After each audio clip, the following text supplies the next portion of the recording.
première homélie, c'est un texte difficile, je trouve, que de prêcher, parce que, vous l'avez entendu, Jésus est assez difficile, assez dur avec nous. Il est très exigeant en ce sens où il nous invite à le préférer à l'exclusion de tout le reste.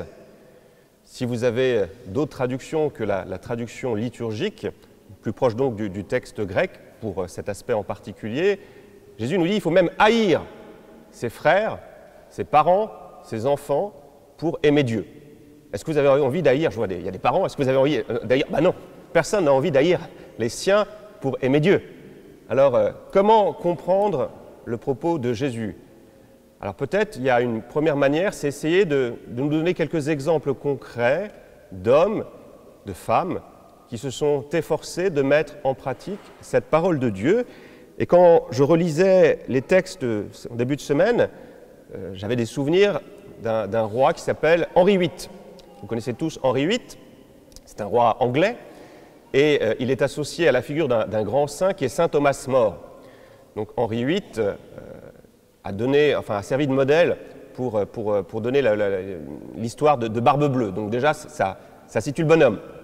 Donc Henri VIII est marié avec une femme qui s'appelle Catherine d'Aragon, mais cette dernière ne lui donne pas d'enfant. Donc, qu'est-ce qu'il décide de faire? Il veut changer d'épouse. Pour épouser, rappelez-vous, c'est qui? Je teste.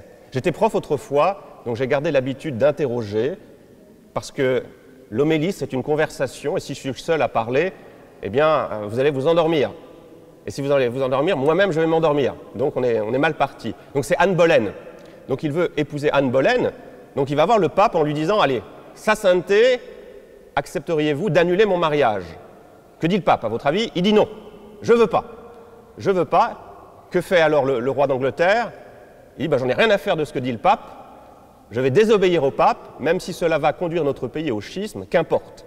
Et là, il demande à tous ceux qui travaillent pour lui, notamment à Thomas More, qui est le chancelier, eh bien, de prêter serment au roi et d'accepter la nouvelle reine et la répudiation de Catherine d'Aragon. Et Thomas More refuse. Il dit, c'est pas possible. Moi, déjà, j'apprécie beaucoup cette Catherine d'Aragon, c'est une amie, et puis je crois en cette fidélité, en l'engagement de la parole, et je suis profondément attaché au pape. Donc le pauvre Thomas More, qu'est-ce qu'il va devenir? Il va être mis en prison, on va le battre, le priver de nourriture.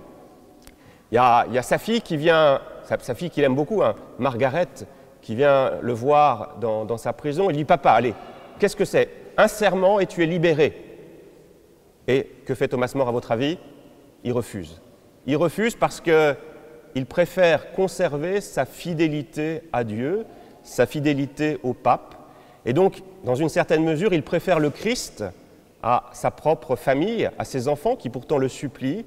Il préfère le Christ à sa propre vie et il va être décapité en 1535. Vous voyez, un exemple concret qui nous montre jusqu'où peut aller l'amour du Seigneur, l'amour de Dieu. Il y a une autre grande figure, bien sûr, de l'Écriture auquel vous avez tous pensé, qui a été comme cela amené à presque tuer son enfant. C'est qui? Allez-y. Abraham. Enfin, Abraham, que dis-je? C'est quoi? Si, c'est Abraham et Isaac. Vous l'aviez tous deviné. Voilà. Et on dit, c'est ça. Alors, un exemple qui nous permet de comprendre peut-être ce que veut nous dire Jésus. Mais il faut peut-être faire un pas de plus pour essayer de nous approprier cette demande de Jésus qui nous paraît quelque peu surprenante. Souvent, quand on a une difficulté dans un texte, qu'est-ce qu'il peut être intéressant de faire? C'est de replacer le texte dans son contexte et de voir que, peut-être que dans son contexte, ça a du sens. Alors, replaçons-nous, on va fermer les yeux quelques instants. Vous êtes dans une famille juive, bien établie, et soudainement, vous avez entendu parler de Jésus, vous avez rencontré le Christ, votre cœur est bouleversé, et dans votre famille, vous décidez de recevoir le baptême. Comment votre famille va-t-elle réagir? Eh bien, cette annonce de cette conversion va être très mal perçue, en ce sens où, à l'époque, pour les contemporains de Jésus et les premières générations de chrétiens, devenir baptisé, suivre le Christ, c'est probablement s'attirer quelques difficultés avec les autorités romaines, mais aussi et surtout avec les autorités juives. Donc, vous avez rencontré le Christ, qu'est-ce que ça veut dire pour vos familles, pour vos proches? Eh bien, fondamentalement, vous allez devoir prendre de la distance. Et donc, dans une certaine mesure, choisir Jésus au détriment de vos proches, de votre famille. C'est un peu la même chose, hein. Donc, je suis dominicain, j'ai eu l'occasion autrefois de vivre au couvent de Tours, et on avait accueilli un jeune Égyptien qui était de tradition musulmane, une famille musulmane, et il avait vraiment fait cette rencontre merveilleuse de Jésus. Et qu'est-ce qu'il a dû faire, à votre avis? Eh bien, quitter sa famille, quitter son pays, parce que ce n'était pas possible. Vous voyez, par ces exemples concrets, ça peut nous aider peut-être, nous qui n'avons peut-être pas fait tant de sacrifices que cela pour notre foi, de redécouvrir la valeur, la richesse, la radicalité de la foi chrétienne. Ça vaut le coup. On voit des hommes et des femmes qui ont été jusqu'au don de leur propre vie, qui ont accepté de tout quitter pour suivre le Christ. Et moi, je m'interroge souvent, qu'est-ce que j'ai quitté que je n'ai pas repris en devenant disciple de Jésus? Eh bien, voilà, Jésus vient m'aider à saisir, à comprendre la radicalité, la valeur inestimable de la foi chrétienne. Et puis, dernière idée que je voudrais partager aujourd'hui avec vous, c'est que peut-être que Jésus nous invite à nous poser quelques instants à réfléchir. Il nous invite à mettre le Christ, le Maître lui-même, le Maître Dieu, au cœur de notre vie. Qu'est-ce que l'on peut mettre d'autre au cœur de notre vie? À votre avis, qu'est-ce qu'on peut mettre au cœur de sa vie? En disant, le pilier au centre de ma vie, ça va être quoi? Ça peut être quoi? Allez-y. Ça peut être ses enfants. On est d'accord. C'est plutôt pas mal de mettre ses enfants. Vous êtes d'accord? Allez, au cœur de ma vie, je mets mes enfants. Dans un couple, au jour du mariage, le marié peut dire, je vais mettre au cœur de ma vie qui? Mon épouse. Qu'est-ce qu'on peut d'autre mettre au cœur de notre existence? Les parents? Une activité professionnelle? Une réussite? Un projet? On peut mettre au cœur de notre vie une idée, une philosophie, une pensée. Et ce que nous dit peut-être aujourd'hui Jésus, c'est, arrêtons-nous quelques instants, qu'est-ce qui se passe si nous mettons au cœur de notre vie toutes ces réalités? Des parents qui mettent, par exemple, des enfants au cœur de leur vie, en disant, voilà, la réussite de notre famille repose sur la réussite de nos enfants. Qu'est-ce qui risque de se passer? Eh bien, vous mettez une pression extraordinaire sur les épaules de ces enfants. Parfois, il y a des parents comme ça qui sont un peu durs parce qu'ils veulent tellement le meilleur pour leurs enfants que les pauvres enfants ont quelques difficultés à être à la hauteur de l'ambition de ses parents. Il y a une blague juive célèbre, c'est une mère, fermez les yeux, oubliez ses enfants. Je viens d'une paroisse où ça criait tout le temps. Donc moi, ça ne me gêne pas du tout. Donc cette mère de famille, voilà, promène ses deux enfants, une mère juive, et quelqu'un s'arrête devant cette femme et lui dit « Oh, qui sont mignons vos enfants! Comment s'appellent-ils » Et la mère de répondre « Eh bien, le chirurgien s'appelle Jacob et le futur grand avocat s'appelle Isaac. » Vous voyez, la maman a tout prévu pour son fils, le meilleur.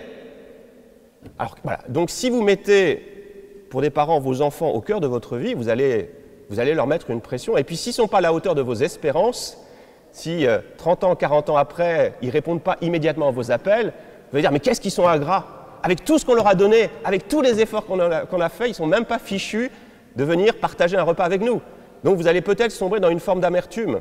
Donc si vous mettez vos enfants au cœur de votre vie, eh bien, il y a un risque.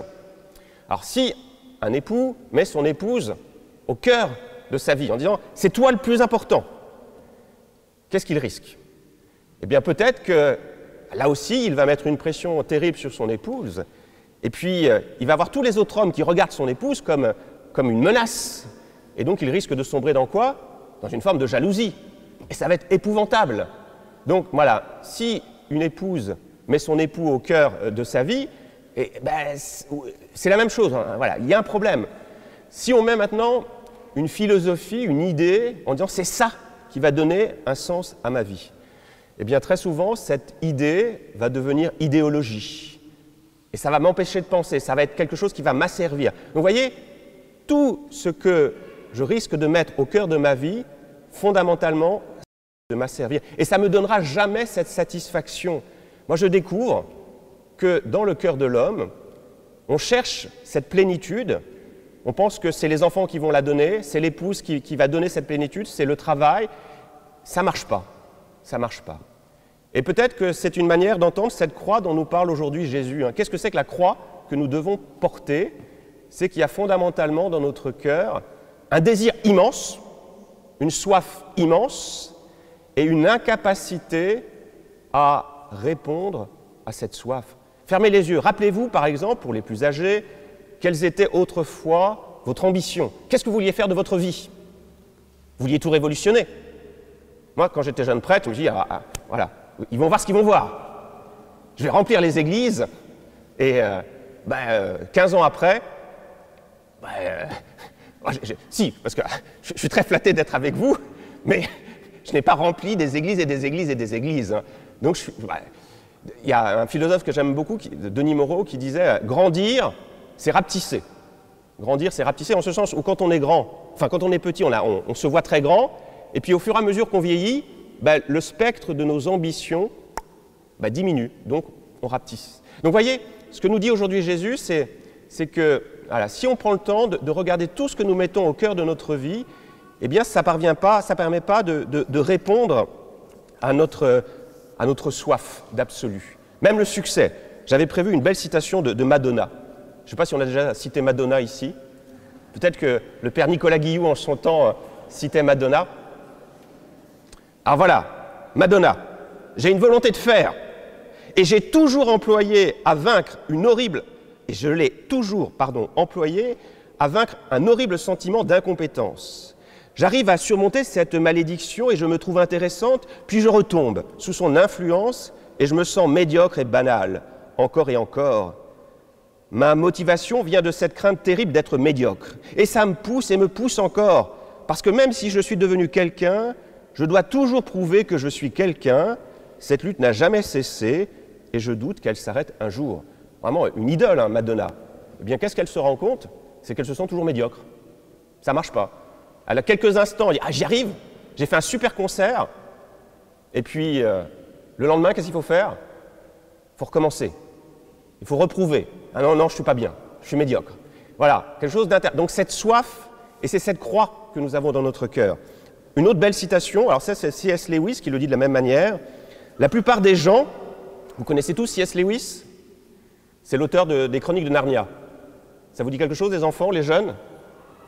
C'est un très bon auteur. Donc voilà ce qu'écrit C.S. Lewis. La plupart des gens, s'ils avaient vraiment appris à lire dans leur cœur, sauraient qu'ils aspirent très fortement à quelque chose que ce monde ne peut leur donner. Tout ce qui s'offre à nous ici-bas ne tient jamais totalement ses promesses. Vous espériez peut-être un nouveau vicaire épatant. Vous aviez des espérances jusqu'au début de la messe. Et là, dans le sermon, vous vous rendez compte, eh bien non, ce n'est pas à la hauteur de ce qu'on aurait voulu.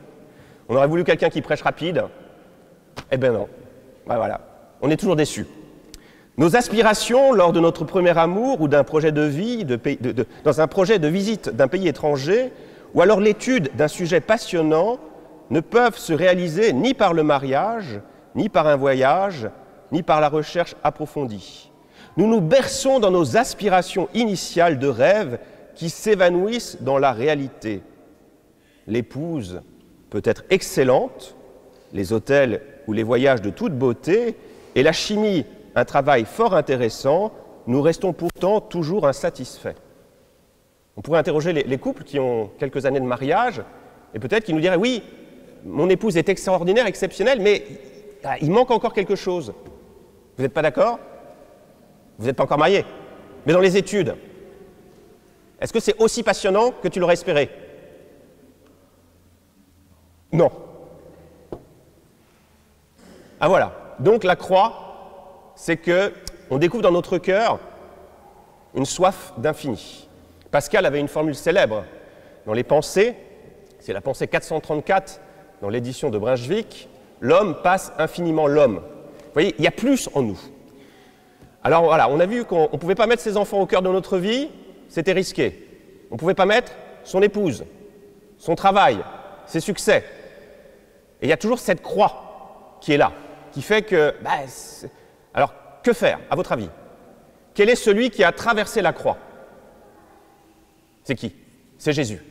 Et c'est pour ça que Jésus nous dit, alors, si vous voulez être pleinement heureux, si vous voulez être des super époux, de bons parents, si vous voulez réussir dans votre travail, eh bien, mettez celui qui a traversé la croix, c'est-à-dire mettez moi dans votre vie, mettez au cœur de votre vie. Parce que si nous mettons Jésus en premier, si nous mettons Dieu en premier, eh bien c'est extraordinaire parce que c'est Dieu lui-même qui nous met en premier. Il y a une réflexion que j'aime beaucoup de Maurice Zindel qui disait, il faisait une équation, Maurice Zindel, là aussi rappelez-vous, c'est très simple, pour Dieu, Dieu égale l'homme. Est-ce que vous comprenez la phrase? Pour Dieu, Dieu égale l'homme. Ça veut dire quoi? Ça veut dire que pour Dieu, le prix de la vie de l'homme, c'est quoi? C'est le prix de la vie de son propre fils. C'est extraordinaire, hein? Et donc, je peux mettre Dieu en premier parce que Dieu lui-même me met en premier. Je n'ai pas besoin de tout sacrifier pour Jésus. Pourquoi je n'ai pas besoin de tout sacrifier pour Jésus? Parce que lui-même s'est sacrifié pour moi. Lui-même est mort sur le bois de la croix pour moi. Donc, je peux le mettre en premier et je sais que ça ne sera pas un amour exclusif. Si je mets Jésus au cœur de ma vie, bien, je vais apprendre que je n'ai pas besoin d'être parfait. Est-ce que Jésus a appelé des gens parfaits? Est-ce qu'il faut que je sois un super prédicateur, un super pasteur, un super cœur? Non, il suffit que je sois moi-même. Jésus me prend tel que je suis, qu'importe si je chute. Je ne sais pas ce qu'il en est pour vous, mais moi, quand je me confesse, je dis toujours les mêmes péchés. Est-ce que vous êtes pareil? Je suis peut-être dans une communauté de saints, hein, mais moi, je dis toujours les mêmes péchés. Et ce qui est merveilleux, c'est que Jésus, il me pardonne toujours. Vous voyez, si je mets le Christ au cœur de ma vie, je vais apprendre à être patient pour les parents, être patient avec ses enfants. Quand les enfants font un peu de bruit, c'est pas grave, je suis patient, je ne m'énerve pas. Pourquoi s'énerver? Est-ce que Dieu s'énerve quand il voit des enfants un peu parler? Ben non. Vous voyez, mettre le Christ au cœur de notre vie permet de tout organiser par la suite. Et c'est pour ça que Jésus dit, il est exclusif, parce qu'il sait si nous voulons être heureux, si nous voulons tout avoir. C'est ce que disait la petite Thérèse qui est là. Regardez Thérèse, elle dit, voilà, je veux tout. Je veux absolument tout. Et donc, elle choisit qui pour avoir tout? Allez-y. Jésus. En mettant Jésus, elle a tout. Et vous voyez, Thomas More avait bien compris, il a mis Jésus au cœur de sa vie et il a tout eu. Amen.